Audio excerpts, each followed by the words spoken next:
나라를 사모하며 그의 나라와 의를 사모하는 시청자 여러분, 한 주간도 안녕하셨습니까? 오늘은 2022년 9월 4일 주일입니다. 오늘도 지난주에 이어서 요한복음 강의 13장 그 세 번째 시간을 갖기로 하겠습니다. 말씀드렸듯이 또 여러분들도 아시는 바와 같이 요한복음 13장은 예수가 가룟 유다에 의해서 팔리는 그런 장면을 묘사하고 있는 그런 말씀입니다. 그래서 이제 요한복음 14장부터는 예수가 이제 자기가 떠날 날이 얼마 남지 않음을 알고 제자들과 만찬을 하면서 마지막으로 제자들에게 당부하는 말씀으로 이제 14장은 시작이 됩니다. 그래서 지금 그 요한복음 13장 그 말씀 지금 지난주에 20절까지 한 것으로 기록을 하는데요. 18절의 말씀을 보면 발꿈치를 들었다 이런 말씀이 나오잖아요. 이제 배반을 이야기하는데 우리가 항상 배반을 당하는 것은 알지 못하는 사람으로 인해서 배반을 당하는 적이 동서고금을 통해서 없습니다. 항상 자기 주변에 있는 사람이 나를 배반하고 나를 팔아먹습니다. 지금 그 중국도 보면 윤핵관이니 이핵관이니 이런 말들이 지금 난무하고 지금 정치가 굉장히 시끄러운 그런 상황이 있잖아요. 교계에서도 마찬가지입니다. 교계에서도 마찬가지로 다 무엇을 좀 안다 하는 사람들이 항상 하나님을 배반하고 함께 했던 사람들을 배반하고 그러는 경향이 있음을 우리가 봅니다. 자, 그래서 세상의 말이 있고 성경에도 기록한 말씀과 같이 의를 찾아보려고 해도 의는 하나도 없다. 그래서 세상이 악하다 이렇게 성경을 기록하고 있는 것이죠. 특히 지난주에도 말씀을 드렸지만은 2000년 전 유대 땅에서 그 있었던 일련의 그 모든 집안 사건들을 보면은 오늘날 같이 TV가 있고 라디오가 있고 유튜브가 있고 인터넷이 있고 각종 이제 SNS 매체 공중파 그다음에 지상파 해가지고 굉장히 많은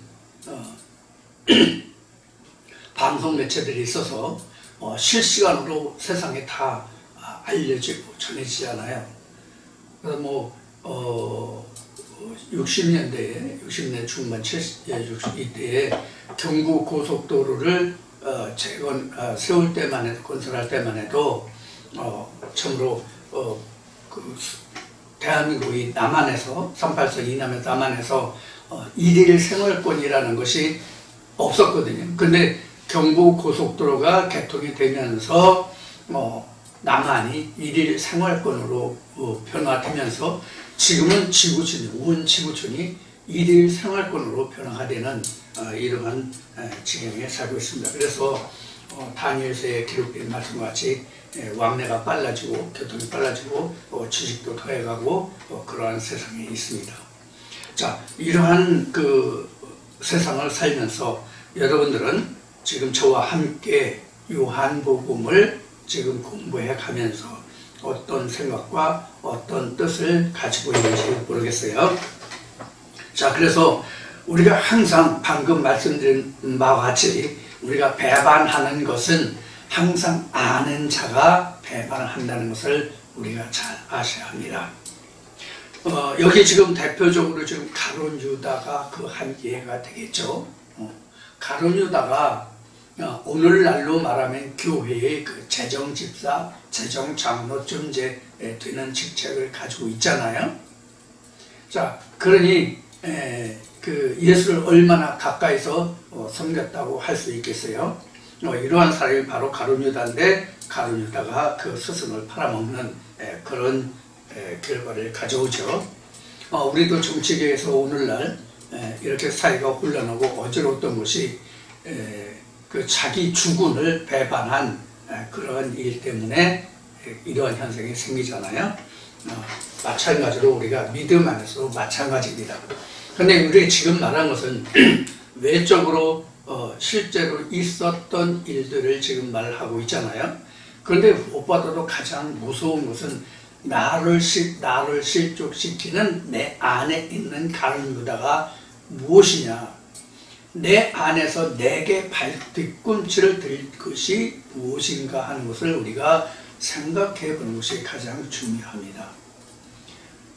제가 늘 주장하는 것이지만은 이 세상에서 가장 큰 것은 나뿐이 없습니다. 나 자신보다 더 큰 것은 이 세상에 아무것도 없습니다.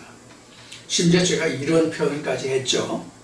하나님도 내가 없으면 그 존재의 가치가 전혀 없는 것이다. 그러고 보면 내가 하나님보다 더 큰 존재다라고 말할 수도 있는 거예요. 역설적이지만 내가 없으면 하나님도 존재 가치가 없는 거예요. 나도 인식을 못하고 하나님도 인식을 못하고 내가 없음으로 해서. 그러니까 모든 세상은 내가 중심이 된다는 것을 우리가 아셔야 됩니다. 그런데 내가 중심이라고 해가지고 나를 중심으로 나만을 위해서 살아간다면 이것은 세상적인 표현으로 이기주의자가 되죠. 그래서 이기주의가 만행을 하면은 세상이 돌아갈 수가 없어요. 세상에 돌아갈 수가 없기 때문에 생겨난 것이 무엇이냐면 법이에요, 법. 그래서 우리가 하나님 안에서도 바로 이러한 것을 바로 다잡기 위해서 하나님이 인간에게 법을 주신 것인데 그 법이 곧 우리가 지금 보고 있는 알고자 하는 하나님이요 성경인 것이죠. 자, 그래서 우리가 지금 요한복음을 살펴보고 있는데 지금 말씀드린 것이 우리가 이 말씀을 공부하면서 가장 중요한 것은 내 안에서 나를 배반해서 하나님을 쫓아가는 일에 가룟 유다와 같이 발꿈치를 들 그 무엇이 내게 있는가 하는 것을 항상 돌아보니 우리에겐 마땅한 것이죠. 사람이기 때문에 항상 내가 생각하고 뜻하는 바대로 살아가기를 원하지만은 그렇지 못한 것이 인생이에요. 자기가 생각지 않게 뜻하지 않게 자기 의도와는 전혀 무관하게 우리가 실수도 범하고 또 당하기도 하고 다른 사람이 행하기도 하고 이런 것이 인생이거든요. 자, 그런 면에서 우리는 하나님의 말씀이 우리에게 더욱더 중요하고 필요하다고 생각을 합니다. 자, 그러면 21절부터 오늘 말씀을 살펴보기로 하겠습니다. 예수께서 21절부터입니다. 13장 21절부터 예수께서 이 말씀을 하시고 심령에 민망하여 증거하여 가라사대 내가 진실로 너에게 이르노니 너희 중 하나가 나를 팔리라 하시니 제자들이 서로 보며 누구에게 대하여 말씀하시는지 의심하더라. 그렇죠? 지금 제자들하고 지금 예수가 함께 있잖아요. 그런데 예수가 말하기를 너희들 중에 나를 팔 자가 있다라고 얘기하니까 누가 예수를 팔지 서로가 서로를 바라보면서 의심의 눈초리를 보내지 않겠어요? 마찬가지죠. 우리도 여러 많은 사람들이 있는 중에서 회사면 회사, 공조직이면 공조직이면 공조직, 여러 무리 단체들이 있잖아요. 심지어는 가정에서도 부모와 자식 간에 부모는 자식을, 자식은 부모를 판다고 하면 이상하지만 좀 이용하는 그런 것이 있잖아요. 자식은 아버지를 팔고 또 부모는 자식을 팔고. 예를 들어서 아버지가 뭐 어떤 공직에 아니면 어떤 사조직에 큰 그 역할을 할 수 있는 그런 자리에 있다면 자식들이 자기 아버지의 지위를 이용해 먹을 수 있는 것이거든요. 그런 예들이 비일비재하잖아요. 그것이 바로 이제 앞에 말씀드렸던 그 윤핵관이니 이핵관이니 하는 말들이 바로 그런 것이죠. 그런 그 상황에 오면은 누가 과연 그런 사람이냐 하는 것이 문제가 되듯이 여기서도 마찬가지입니다. 지금 대중을 들어놓고 즉 제자들을 앞에 놓고 이런 이야기를 하니까 서로가 서로에게 누군지 의심하는 그런 지금 상황이 21절에 기록되고 있습니다. 22절까지 지금 봤네요. 그래서 제자들이 누구에게 대해 말하는지 서로가 눈치를 보는 그런 장면이 22절까지입니다. 23절에 예수의 제자 중 하나 곧 그의 사랑하시는 자가 예수의 품에 의지하여 누웠는지라. 이 사람이 지금 예수의 품에 누웠다 지금 얘기하죠.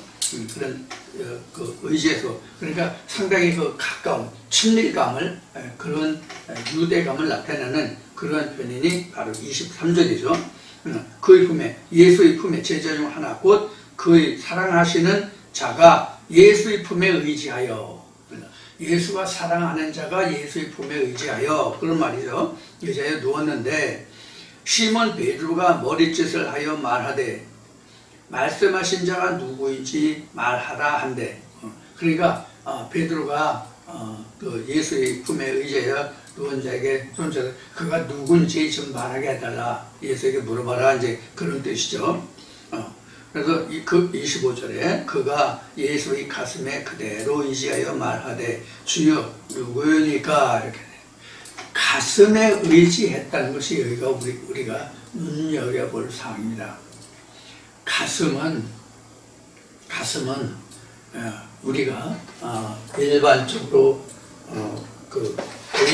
일반적으로 말할 때 우리가 이런 하트를 잘 안 그리잖아요.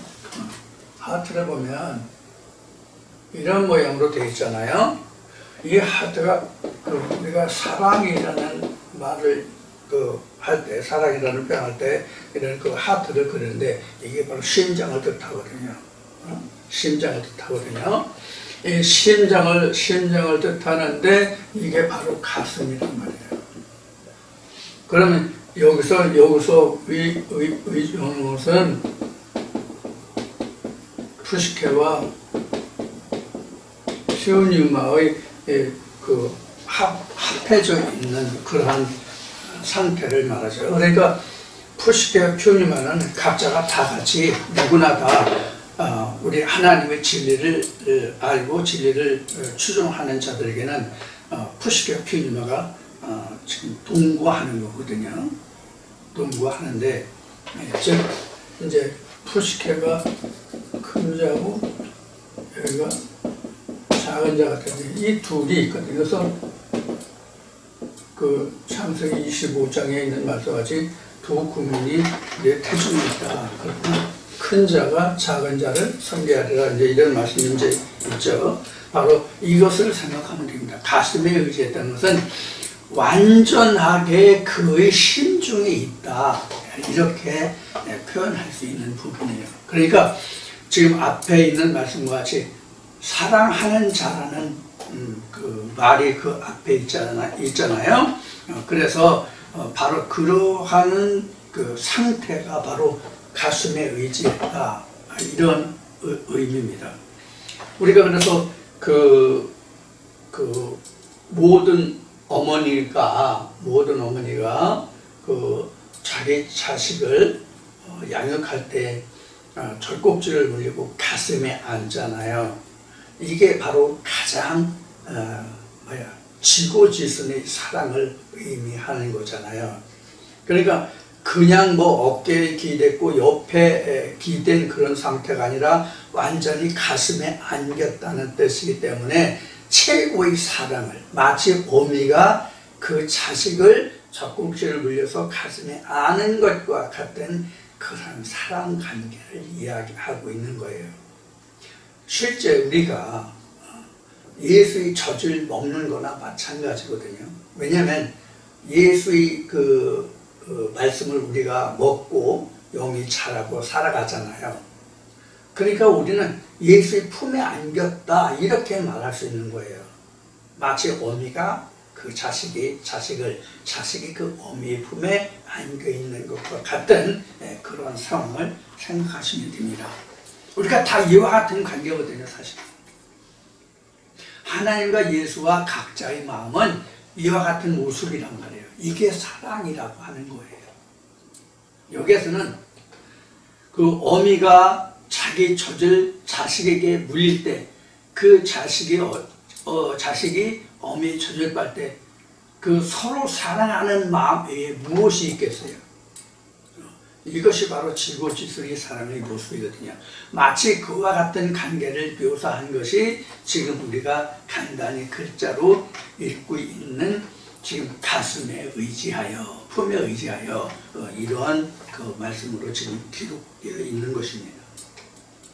25절 그가 예수의 가슴에 그대로 의지하여 말하되 주여 누굽니까? 이렇게 물어보죠. 베드로가 고갯줄에서 좀 물어보라고 말한 것과 같이 예수께서 대답하시되 내가 한 조각을 찍어다가 주는 자가 그니라 하시고 곧 한 조각을 찍으셔다가 가롯 시몬의 아들 유다를 주시니 조각을 받은 후 곧 사단이 그 속에 들어간지라. 이에 예수께서 유다에게 이르시되 이 하는 일을 속히 하라 하시니 떡을 찍어서 떡을 한쪽 떡 중에서 한 조각을 떼서 그 초를 찍어가지고 가룟 유다에게 이제 주면서 내가 하고자 하는 일을 하라 이렇게 말하죠. 그러니까 이 떡을 받고 사단이 가룟 유다의 마음에 들어왔다 하는 이야기죠. 우리는 항상 여기 지금 한 조각을 찍어 이렇게 하는데 한 조각은 어느 빵 한 개의 한 부분을 이야기하죠. 우리는 예수의 피와 살을 먹는데 사실은 온전한 것을 먹지 못하고 조각조각을 먹습니다. 조각조각을 먹은 것이 나중에는 전에도 표현한 바가 있습니다만 퍼즐을 맞춰가는 것과 같이 예수의 형상으로 만들어져 가는 것입니다. 즉 지어져 가는 것이거든요. 이것이 창세기 1장 1절에 천지 창조를 했다는 말씀의 풀어감이에요. 자, 그래서 우리는 하나님의 말씀의 한 조각조각 그 퍼즐을 맞춰가는 것이거든요. 제가 이런 이야기를 한 적이 있는지 모르겠는데 그 해바라기 퍼즐 2000점짜리가 그것을 조립한 적이 있어요. 지난 연말에 서서 금년 4월인가 5월쯤에 완성을 했는데 그거 하는데 진짜 지루하게 했어요. 보통 거기 설명을 나오면 그거 맞추는데 한 2개월에서 3개월 정도 걸린다고 그러거든요. 근데 저 같은 경우는 한 5개월 정도 걸린 것 같아요. 이렇게 우리가 뻔히 모본 그러니까 기본 사진이 있어서 그 사진을 보고 그 그림을 보고 조각을 맞춰가는데도 퍼즐을 맞춰가는데도 그렇게 시간이 걸려요. 불과 60cm에 48cm인가 68에 48cm인가 가로 68 세로 48인가 하는 그 2000개의 퍼즐을 맞추는데도 그렇게 몇 달씩 걸리더란 말이죠. 그런데 우리가 모태에서 내가 자라는데 10개월 걸리잖아요. 10달 만에 우리가 사람의 형상이 온전히 지어져 가지고 세상에 나와요. 근데 온전히 만들어졌다고 하는 내가 세상에 나왔을지라도 내가 진짜로 완숙되기 위해서는 많은 공부와 세상의 그 모든 고초를 겪어가면서 나라는 사람이 형성되잖아요. 진짜 나라는 사람이 형성돼요. 나라는 사람의 모습은 이미 모태에서 10달 동안에 이루어지지만 그것이 진짜 완성되기는 세상에 나와서 앞에 말한 같이 어미의 젖을 빨면서 크면서 발가벗고 지내다가 점점 자기를 의식하면서 살아가면서 여러 가지 배우고 익히고 자기가 경험하는 생활 환경을 통해서 각자 나라는 자아가 형성돼 가잖아요. 이러한 상태를 통해서 결국 내가 이 세상을 하직할 때 어떠한 모습으로 내가 살아왔는가 하는 것이 마지막 자기 운명하는 날 결정된단 말이에요. 지금 우리가 여기에서 이러한 모습을 지금 들여다볼 수 있는 거예요.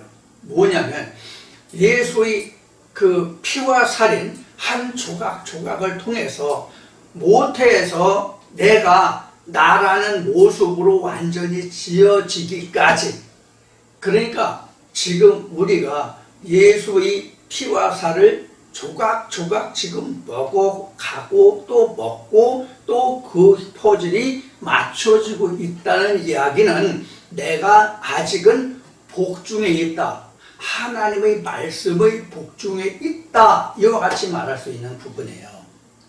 내가 지금 성령의 교회들의 진 말씀을 듣고 있다, 내가 성경을 이렇게 깨닫고 내가 이렇게 말씀이 풀어진다 할지라도 우리는 완전한 예수 그리스도의 형상, 즉 하나님의 형상으로 지어진 상태가 아니란 말이에요. 그러니까 내가 아직 온전한 형태를 입지 못했다는 것은 복중에 있다 하는 이야기예요. 저나 여러분이나 똑같습니다. 저 사람은 하나님의 말씀을 이렇게 깨달았으니까 저 사람은 온전히 하나님 형상으로, 예수 그리스도의 형상으로 지어졌겠지? 아닙니다. 절대로 그렇지 않습니다. 하나님 나라는 즉 하나님과 예수 그리스도의 형상은 여러분들에게 말씀을 드렸듯이 내가 죽을 때까지 하나님의 형상으로 지어지는 거예요. 우리가 진짜 하나님 안에서 나음을 받는 그 순간이 어느 때 내가 나음을 받느냐 하면은 성경으로 표현하면 내가 장막을 벗을 때예요. 세상 말로 얘기하면 내가 운명할 때, 내가 죽을 때예요. 그때에 내가 하나님의 퍼즐을 얼마만큼 맞췄느냐 하는 거예요. 응? 내가 얼마만큼 하나님 퍼즐을 맞췄는가 하는 거예요. 예를 들어서 하나님의 퍼즐은 10,000개라고 한다면 그 10,000개 중에서 100개를 맞췄느냐, 200개를 맞췄느냐, 800개를 맞췄느냐, 아니면 그보다 더, 아니면 덜 맞췄느냐. 그럼 그렇다고 해서 하나님의 진리 순수하고 온전한 하나님의 예수의 피와 살이면 그것이 그렇다고 해서 하나님의 형상이 아니고 예수의 형상이 아니고 세상 말로 얘기하면 내가 10,000개 중에서 200개, 300개만 맞았다. 그러면 우리가 육신으로 보면 기형아가 될 수 있잖아요. 기형으로. 기형으로 나올 수 있잖아요. 기형아라고 볼 수 있잖아요. 그러나 하나님 안에서는 그렇다 할지라도 그것은 기형아가 아닌 것이 다른 거예요. 하나님 안에서는 우리가 육신으로 봐서는 배꼽동물의 모든 것으로 봐서는 다 이루어지지 않으면 기형이잖아요. 기형이잖아요. 팔이 없이 태어난 사람도 있고요. 다리가 어떻게 이상한 사람도 있고요. 손이 6개 아니면 붙어서 나온 사람도 있고요. 구순 파열로 해서 나오는 사람도 있고요. 눈이 이상 있는 사람도 있고요. 귀가 이상 있는 사람도 있고요. 전화로 태어난 사람도 있고요. 여러 형태들이 있잖아요. 우리가 배꼽동물로 보면 그렇단 말이에요. 다 온전히 채워지지 못하면. 그러나 하나님 안에서는 10,000개의 퍼즐이 있다 손 치더라도 10,000개를 다 채워야만 하나님 나라에 갈 수 있는 것이 아니라 덜 채워져도 하나님의 형상으로 지어진 것이란 말이에요. 왜? 한 말씀도 온전한 진리의 말씀이면 그것이 하나님의 것이지 세상의 것이 아니란 말이에요. 그러니까 온전한 한 말씀이라도 하나님의 형상으로 지어진 상태다, 그런 얘기예요. 그게 우리가 굉장히 중요한 거예요. 그래서 우리가 여기서 그 떡 중에서 한 조각을 찍어다가 이렇게 말했지만 이 상태는 우리가 항상 하나님의 한 조각을 본다. 그런데 그 한 조각이 진짜 내가 하나님의 순전하고 온전한 예수 그리스도의 피와 살로 내가 받아 먹고 마시느냐 하는 데 문제가 있는 거예요. 근데 여기서 우리가 생각할 것이 무엇이냐면, 내가 찍어다 주는, 떡 한 조각을 찍어다 주는 그 자가 나를 팔자라고 말을 했기 때문에 지금 여기에서 어떤 말이 나오냐면, 그 조각을 받자. 가룟 유다에게 그 떡 조각을 줬잖아요. 그러니까 그 떡 조각을 받자 가룟 유다에게 예수를 팔 마음이 생겼다라고 되어 있잖아요. 그럼 무엇이 지금 작용했어요? 예수가 내 이 떡을 찍어다 주는 자가 나를 팔자라고 하는 그 말과 그 떡이 동시에 지금 어떻게 했어요? 같이 작용을 했죠. 그렇죠? 부안해동했단 말이에요. 지금 이렇게 작용했단 말이에요. 이렇게. 응? 요거는 예수가 지금 나를 팔자라고 한 말, 거기에 떡이 들어가 있단 말이에요. 그러니까 사람으로 한 말과 하나님의 떡이 같이 작용을 해서 거기에 뭐가 들어가서 사단이 들어간 거예요. 이렇게 지금 성경에 기록하고 있는 거예요. 그 말을 예수가 내가 떡을 찍어다가 주는, 한쪽을 주는 그 자가 나를 팔자가 아니라고 했으면 사단이 들어가지 않을 수도 있어요. 무슨 뜻인지 이해하시겠어요? 그러니까 우리도 항상 우리 마음속에 이런 두 마음이 항상 씨름하고 있는 거예요. 그러면 지금 떡 한 조각을 먹으면서 우리가 예수를 팔자가 아니다라고 하는 이 말의 내면을 들어가면 어떤 뜻이 우리에게 주어지는가 하면은, 이 말씀이 내게 와서 순기능을 하느냐 역기능을 하느냐예요. 이해가 되시죠? 우리가 하나님의 말씀을 듣잖아요. 하나님의 말씀을 들으면 이 말씀으로 내게 순기능이 돼야 되는데 역기능을 하면 그 말씀을 배척하게 되잖아요. 그럼 예수를 팔자가 아니라 이미 팔은 자가 되는 것이죠. 그러니까 우리에게는 항상 이러한 두 마음의 씨름이 있다는 것을 우리가 항상 깨닫고 있어야 된다는 얘기예요. 나는 이 말씀을 듣고 있으니까 나는 절대로 베드로가 얘기한 것이 주여 내가 죽을지언정 내가 주를 배반하지 않겠습니다. 그래? 이런 식이 된단 말이에요. 우리 세상 속담에 그래서 돌다리도 두드려보고 걷는다 하는 속담이 있는 것이죠. 또 그 반면에 믿는 자의 도끼에 발등을 찍힌다는 말도 있죠. 바로 이런 것이 지금 주 안에서, 하나님 안에서 일어나는 얘기예요. 자, 이 말을 다시 되짚어서 조금 더 살펴보면, 지금 이 말씀을 듣고 있는 자가 하나님과 예수 그리스도를 아는 자들이에요. 온전히 알고 듣든 그렇지 못하고 지금 쫓아가고 있는 중이든 간에 막론하고 이 말씀을 듣는 자들이 하나님과 예수 그리스도를 그래도 보다 깊이 알고 이해하는 자들이란 말이에요. 자, 이와 같이 제가 증거하고 있지만은 이 말씀으로 함께하는 무리들과 이 말씀을 함께하지 못하는 다른 무리들과를 두고 비교해 보았을 때 하나님과 예수를 팔 자가 누구 중에 있다고 여러분들 생각이 되십니까? 다른 믿음의 단체들에게 있습니까? 그들 예수 팔고 싶어도 예수를 몰라요. 팔 수가 없어요. 그러니까 항상 우리는 예수의 피와 살을 먹고 있는 자 중에서 배반자가 나온다, 발꿈치를 드는 자가 나온다는 이야기를 우리가 그냥 가볍게 넘기면 안 된단 말이에요. 내가 그럴 수도 있고 내가 그럴 수도 있고 항상 우리 안에 예수를 팔 자가 있는 거예요. 그래서 이렇게 성경은 증거하고 있죠. 예수가 한 말로서 예루살렘 성 밖에서는 선지자가 죽는 법이 없다. 예루살렘 성이 뭡니까? 예루살렘 성이라고 하는 것은 여러 번 동영상을 통해서 말씀을 드렸지만 하나님의 법궤가 안치된 곳이 예루살렘 성이에요. 즉 오늘날로 말하면 진리가 있는, 진리가 살아 숨쉬고 진리가 살아 역사하는, 진리가 살아 생동하는 그곳이 곧 예루살렘 성이에요.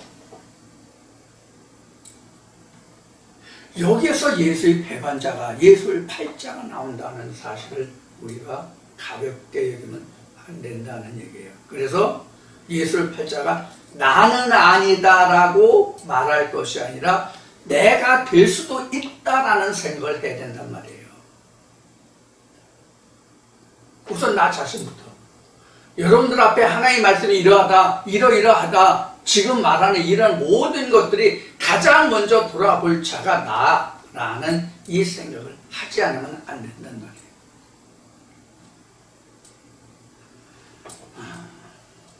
좀 이런 생각을 하면 사실 마음이 좀 무겁긴 해요. 그런데 이런 생각을 하지 않고 항상 나는 하나님과 예수 그리스도를 온전히 성령의 역사하시고 내가 순전하고 온전한 첩경으로만 청종하고 순종하고 내가 하나님을 따라갈 것이다, 쫓아갈 것이다, 이렇게 좋은 말만은 할 수가 없죠. 그래서 우리에게 있는 가시를 항상 떨어버리고 가시를 취할 수 있는 그런 말씀이 되어야 합니다. 그래서 모세가 하나님의 돌판을 받았을 때 하나님이 그 돌판을 어디에 두게 하셨어요? 조각목으로 법궤를 만들게 하셨잖아요. 그 조각목이 뭐냐면 쉬운 얘기로 하면 우리나라에 자생하는 그런 아카시아 나무인지는 모르겠지만 그 조각목이라고 하는 나무가 바로 아카시아예요. 아카시아는 가시가 있는 나무잖아요. 그 아카시아라는 그 조각목이라는 그 나무가 바로 각자의 사람이에요. 항상 나는 그 가시를 제하지 않으면 가시가 계속 나요. 죄도 나고 죄도 나는 것이 인생의 가시예요. 각자 가시가 무엇인지만 다를 뿐이에요. 그래서 하나님이 그 말씀을 조각목 속에 넣고 조각목으로 만들고 조각목을 금으로 씌우게 한 거예요. 나무에 도금이 되는지 안 되는지 나는 그 금속공학을 하지 않아가지고 알지 못하겠어요. 나무에 금이 입혀지는지 안 입혀지는지를 모르겠단 말이에요. 그런데 성경은 분명히 하나님이 그 조각목에 껍질을 벗기고 가시를 재고 거기에 금으로 입히라고 되어 있단 말이에요. 그 금은 우리가 하나님의 말씀임을 알죠. 정금이라는 하나님의 말씀, 정금 같다는 말씀이 있으니까. 그래서 우리도 그 하나님의 말씀이 내게 나는 이 아카시아와 같은 그 가시 찔리는 가시 같은 내 그 모든 것을 그 가시를 제하고 항상 하나님의 말씀으로 정금으로 입혀야 한다는 그 사실. 그래야만 내가 사람의 말과 세상의 말로 인해서 내가 흔들리고 요동치 않으며 예수를 팔지 않고 항상 믿음에 바로 설 수 있다는 것. 사실 우리가 믿음에 바로 설 수 있다는 그 자체가 말은 되는데 말로는 형용이 되지만 말로는 표현이 되지만 실상으로는 사실 굉장히 힘든 거예요. 굉장히 힘들다고요.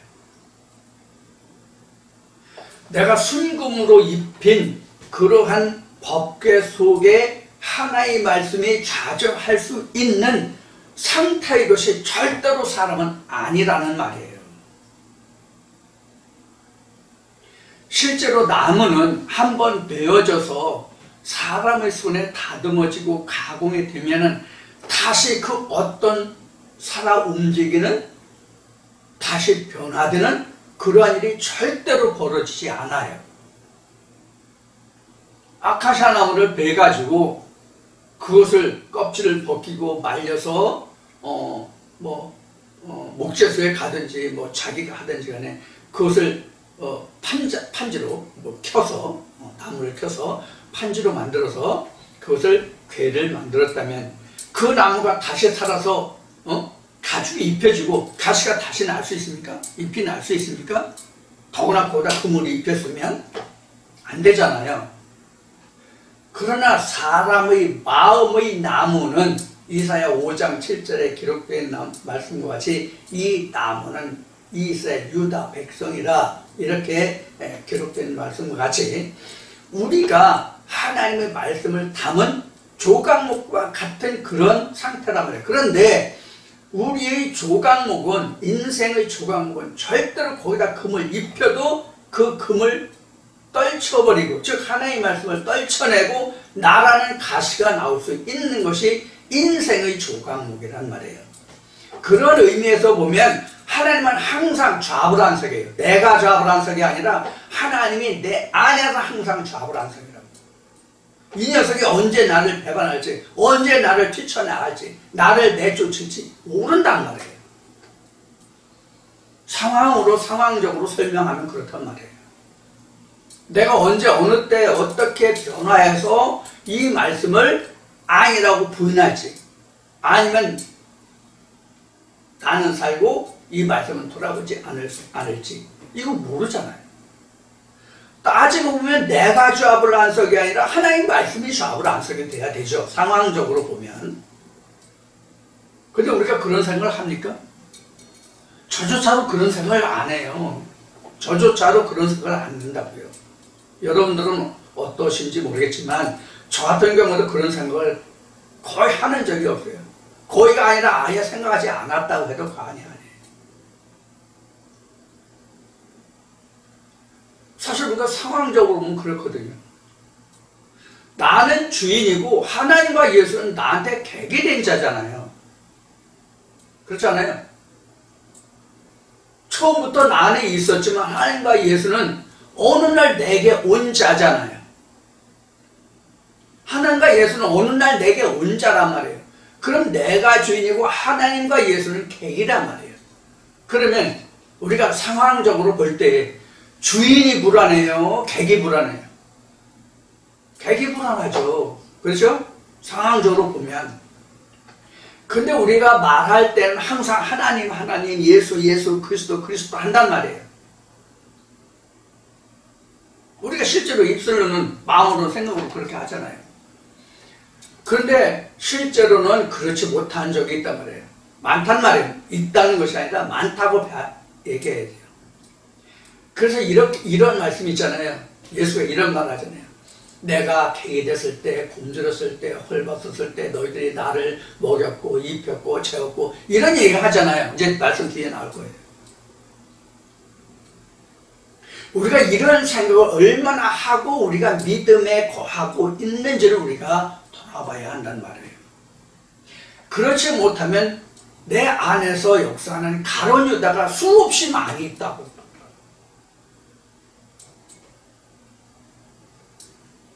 이 말씀을 여러 번 많은 동영상에서 언급을 했듯이 이 말씀을 듣는다고 해서 내가 하나님을 알고 예수를 알고 성령이 나를 인다고 역사하는 게 아니에요.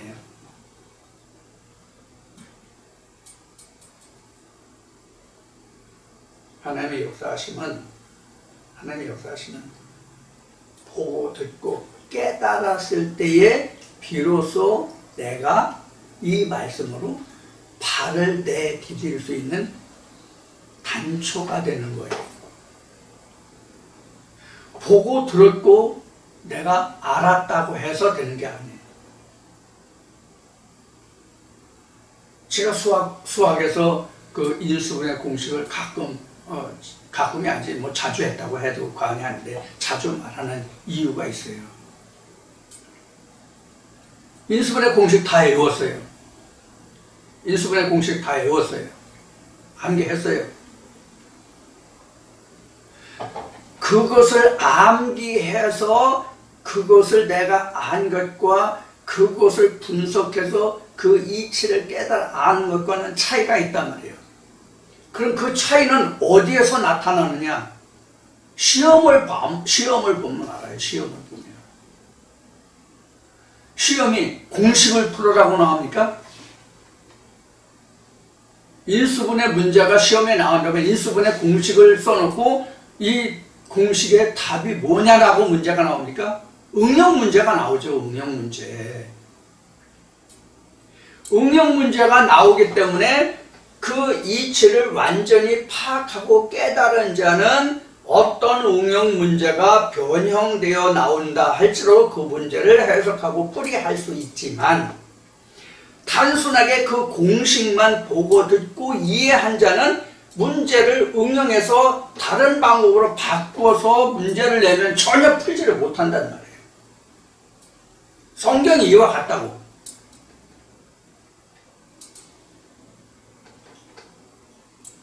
성경이 이와 같아요. 그래서 제가 말하기를 뭐라고 말했느냐면 성경은 수학 공식보다 수학의 문제보다 더 정확하고 확실하다. 1.1획도 틀리고 변화되고 안 맞는 것이 없다라고 성경이 기록한 바와 같다. 이렇게 말씀드리는 거예요. 그래서 지금 그 예수가 지금 빵 한 조각을 지금 그 초에 찍어서 지금 여기 그 가룟 유다에게 주었잖아요. 가룟 유다에게 주었는데 조각을 받은 후 27절에 조각을 받은 후 곧 사단이 그 속에 들어간지라. 이건 뭐냐면 이렇게 표현하면 여러분들 쉽게 이해하실 수 있을 거예요. 내가 평소 하나님을 잘 믿고 하나님을 잘 내가 청종하고 쫓아왔어요. 그런데 어느 날 지금 이 요한복음 13장에 기록된 말씀과 같이 예수가 하나님이 내게 너 나를 배반할 거야? 네가 나를 팔 거야? 이런 음성을 들었다고 그럽시다. 아니면 직접 와서 너 지금 이 장면과 같이 요한복음 13장 장면과 같이 직접 이 얘기를 했다고 그럽시다. 그러면 사람인지라 이게 생각한다면 이게 생긴단 말이에요. 이 표시 왜 하는지 아시겠어요? 마음이 꼬부라진다고. 마음이 그 말을 듣는 순간 마음이 꼬부라져. 꽁 하는 생각이 든다고. 내가 지금껏 이렇게 이만저만 했는데 성경에 기록된 내가 뭐 10의 1주도 뭐 남보다 더 하고 뭐 하나님도 저기 하고 뭐 헌신도 하고 봉사도 하고 뭣도 하고 내가 주를 위해서 이렇게 다 했는데 내가 당신을 배반한다고? 이렇게 꽁 하는 생각이 든단 말이에요.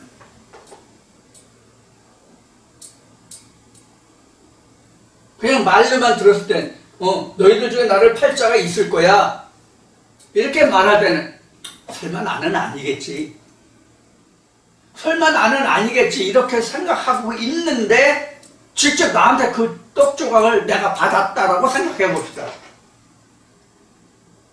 각자 나가는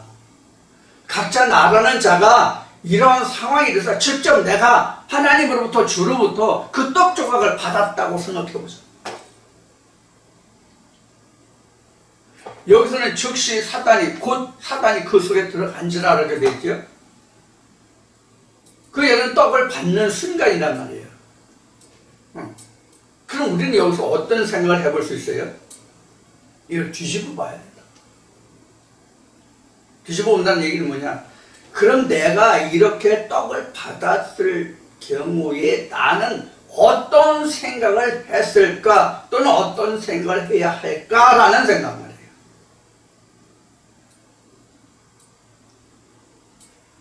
사실 나는 절대로 그렇지 않아. 그렇게 말하고 그렇게 내가 그 상황에서 내가 그 떡을 받은 당사자라 할지라도 나는 돌이켜서 예수를 청종하는 자가 될 거야. 파는 자가 아니라 청종하는 자가 될 거야.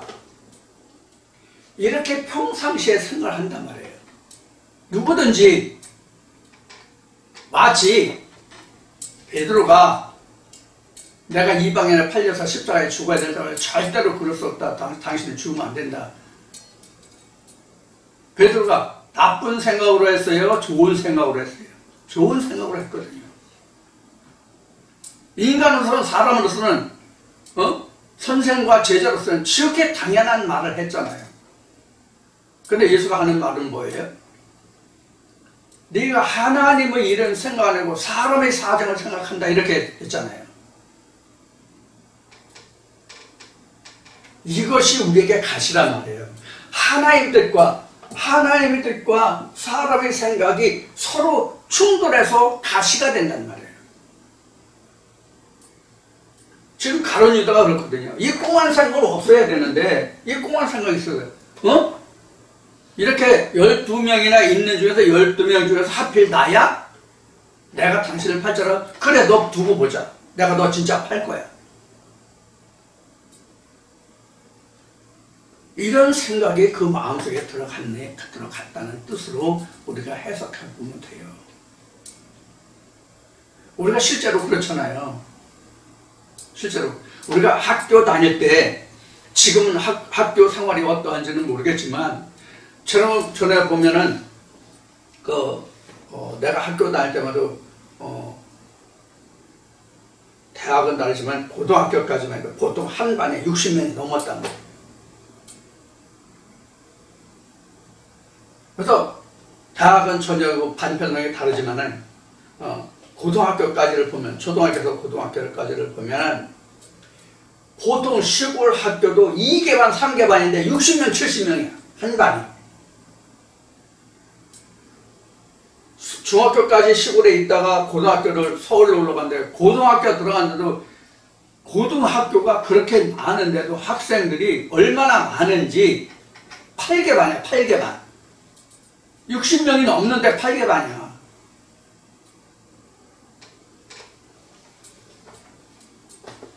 그럼 한 500명 정도 된다는 얘기예요. 한 학교에. 한 학년이.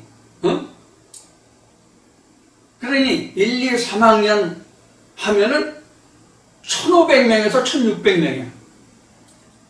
거기에다 또 그때 당시는 1부, 2부, 지금도 2부가 있는지 모르겠는데 그때 당시 1부, 2부가 있었거든요. 주간, 야간반. 그럼 2000명 정도 되는 거야. 2000명. 야간은 2부는 얼마 안 되니까. 그러면 1, 2, 3학년 합하면 얼마예요? 500명, 1500명, 2000명이 넘을 거라 아마. 그렇게 많았어요. 그렇게 많은데 그 학생들 중에서 각 반별로 일어나는 소소한 시콜콜한 사건들이 많잖아요.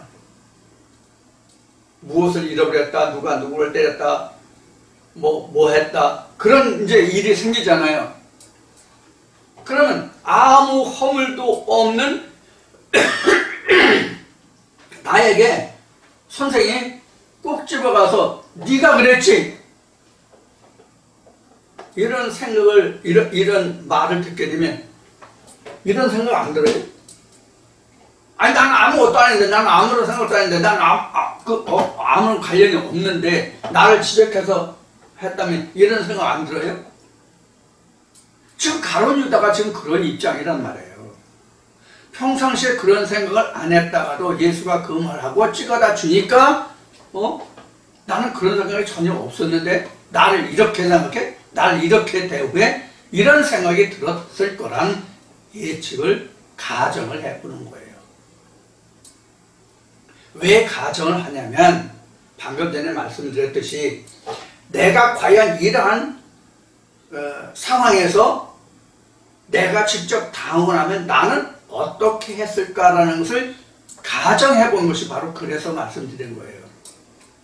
그래서 나라면 안 그럴 거야. 나라면 절대로 그 마음을 돌이켜서 내가 예수를 청종하는 자가 될 거야 라고 말할 수 있지만 실제 그러한 일이 내게 당하고 나면 그게 힘들다니까. 마치 베드로가 예수가 잡힌 날 저녁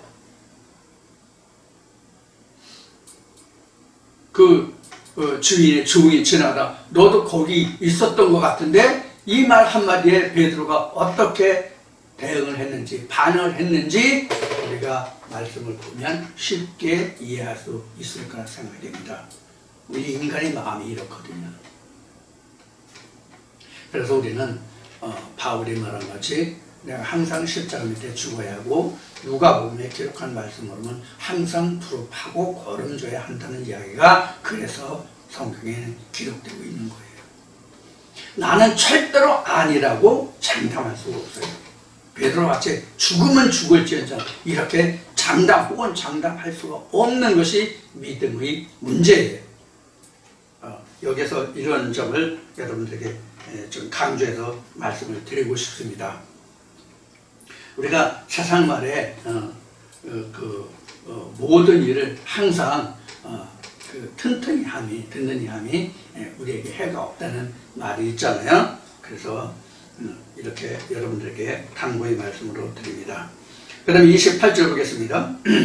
30절까지 말씀을 보고 나누고 잠시 쉬었다 하기로 하겠습니다. 이에 예수께서 유다에게 이르시되 내 하는 일을 속히하라 하시니 이 말씀을 무슨 뜻으로 하셨는지 그 앉은 자 중에 아는 이가 없고. 그러니까 지금 이 내용은 사단이 곧 들어갔다고 하는 이 말은 예수가 보았을 때에 그런 거예요. 예수가 보았을 때 그런 거예요. 제자들은 전혀 그런 생각을 못한 거예요. 그래서 그 상황 설명에 지금 되어 있는 것이 무슨 말씀을 하셨는지 그 앉은 중에 아는 자가 없고 어떤 이들은 유다가 돈깨를 맡았으므로 명절에 우리 쓸 물건을 사라 하시는지 꼭 가난한 자에게 무엇을 주라 하시는 줄로 생각하더라. 유다가 그 조각을 받고 곧 나가니 밤이라. 이렇게 지금 30절까지 기록하고 있어요. 지금 명절이라 하는 얘기는 13장 시작에 지금 이 말씀이 때가 어느 때예요? 6월절이죠. 그렇죠? 그러니까 6월절 준비를 하라고 했는지. 왜? 뭘 맡았으니까 그런 자가 금괴, 돈을 다루고 있기 때문에. 그러니까 이제 헌금함이죠. 돈깨니까. 헌금함을 맡고 있는 자니까 떡을 찍어다 주면서 이제 네가 하고자 하는 일을 해라. 내가 하라. 그러니까는 제자들이 생각하기를 저가 돈깨 재정을 맡고 있으니까 6월절 명절을 준비하라고 하셨는지 이렇게 또 생각을 했단 말이에요. 이렇게 생각합니다. 그래서 지금 제자들이 떡을 찍어다 주는 자가 그 자라고 했음에도 불구하고 예수가 또 다시 유다에게 말하기를 내가 하고자 하는 일을 속히 하라. 이러니까는 6월절이 이제 코앞이니까 6월절 명절이 아니었으면 모르는데 6월절이다 보니까 명절 준비를 하라고 하는가 보다라고 생각을 했단 말이에요. 그런데 여기서 중요한 것은 뭐냐면 그 말을 마치고 내 하고자 하는 일을 속히 행하라 한 그 말을 하고 유다가 그 조각을 받고 곧 나가니 뭐가 됐다? 밤이 됐다. 여기서 나갔다는 이야기는 뭘 얘기냐면 예수를 떠났다의 의미예요. 유다와 예수와 분리된 상태를 지금 나갔다라고 표현한 거예요. 그러니까 뭐예요? 밤이죠. 예수가 빛인데 빛을 떠나서 두절된 상태가 되니까 어떻게 돼요? 밤이란 말이에요. 시간적으로 밤이라는 뜻이 아니에요. 시간적으로 밤이라는 뜻이 아니라 영적인 밤이랬다 하는 얘기예요. 그러니까 사단이 주장할 수뿐이 없는 것이 가룟 유다를. 낮이면 사단이 작용을 못하죠. 역사를 못하죠. 일을 못하죠. 근데 밤이 됐기 때문에 지금 예수를 팔 마음이 더욱더 굳어진 거예요. 무슨 뜻인지 이해하시겠죠? 그래서 우리도 그 하나님의 말씀을 떠나면, 성령의 교회에 하신 말씀을 떠나면 우리는 밤인 거예요. 지금은 밤이라도 대낮같이 밝은 그런 도시 생활을 하잖아요. 시골은 지금도 가로등은 덜어 있지만은 시골은 어둡지만 칠흑 같은 어둠이라고 말을 하죠. 근데 시골도 지금 칠흑 같은 어둠이 없어요. 아주 산중에 들어가기 전에. 가로등이 있고 집 같은 데도 외등이 있고 저희 집 같은 경우에도 지금 그 가로도 야간 등이 있거든요. 이런 것이 군데군데 있어가지고 지금은 캄캄한 칠흑 같은 밤이라는 말이 시골도 거의 형성이 안 돼요. 그런데 이 말씀하신 예수를 떠나면 완전히 칠흑의 밤이에요. 그러니까 누가 지배를 해요? 어둠이 지배를 하는 거죠. 어둠이 역사를 하는 거죠. 그래서 여기서 가룟 유다가 나갔는데 나가니 곧 밤이라. 바로 곧이잖아요. 아니 예수와 함께 있을 동안에 예수와 함께 있을 동안에 나가면 밤이 되니까 곧 안에 있을 때에도 예수와 함께 있더라도 우리가 날짜로 보면, 즉 낮과 밤 세상의 일기로 보면 안에는 지금 불을 켜서 낮과 같이 밝을지라도 밖에 나가면 밤이에요. 근데 지금 여기에서 표현은 예수와 함께 있을 때는 낮이고 예수를 떠나면 밤이라는 뜻으로 설명하거든요. 아니 밤이 여기에 표현된 바와 같이 유다가 그 조각을 받고 나가니 밤이로라. 곧 나가니 밤이로라. 아니 낮과 밤의 사이가 어느 순간에 갑자기 밤이 됩니까? 그렇진 않잖아요.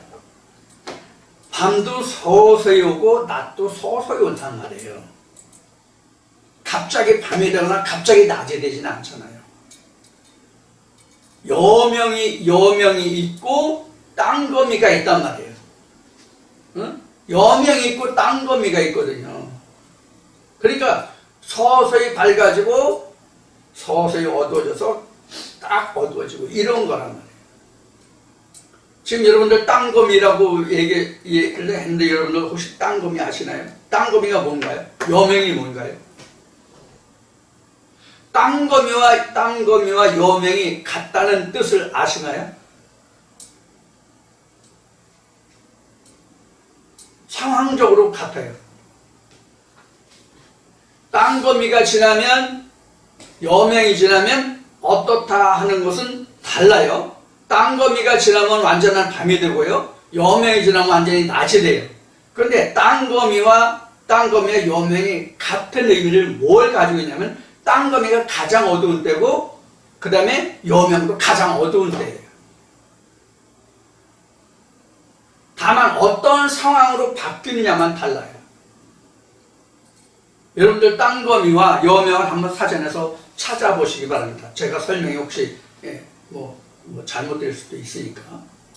그래서 땅거미와 여명이 다른 말 뜻이지만 그 상황으로 보면 가장 어둡다는 것은 공통적인 상황일 겁니다. 나도 이제 이 시간이 끝나면, 오늘 예배 끝나면 좀 땅거미와 여명을 다시 한번 찾아봐야 되겠네요. 같이 분지가 오래돼가지고.